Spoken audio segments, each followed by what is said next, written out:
আন্তর্জাতিক অপরাধ ট্রাইব্যুনালের প্রসিকিউটর প্রশাসন গাজী এমএইচ তামিম বাগেরহাটের চিতলমারী উপজেলার জিহজলা গ্রামের কৃতি সন্তান বৈষম্য বিরোধী ছাত্র আন্দোলনের বীর শহীদ সাব্বির মল্লিকের কবর জিয়ারত করেন।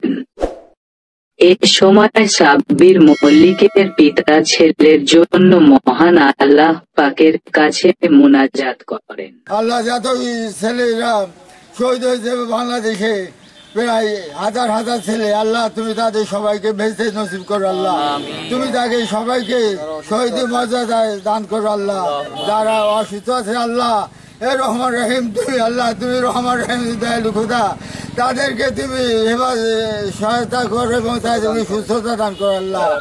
আল্লাহ তুমি রহমত করো আল্লাহ, তুমি হেফাজত করো রহমত করো এ রহমান রহিম আল্লাহ। আমরা তো আজারি কোনো ভাবে কোন খালি নয়, এই অন্যায়ভাবে কত দুষ্ট সরকারের রিসাইসে আল্লাহ। আল্লাহ আমার ছেলেটাকে তুমি রহমত করো এবং এরকম ভাবে মার কোন খালি নয় তা তুমি ব্যবস্থা করে দাও আল্লাহ, তুমি তার ব্যবস্থা করে দাও এ রহমান রহিম আল্লাহ, তুমি রহমান রহিম আল্লাহ। আমাদের মতো কষ্টদান আর কেউ না পাই, আমাদের মতো মার গোল মা বাবার গোল আমরা খালি না আল্লাহ, সে ব্যবস্থা তুমি করে দাও। লা ইলাহা ইল্লাল্লাহু মুহাম্মাদুর রাসূলুল্লাহ।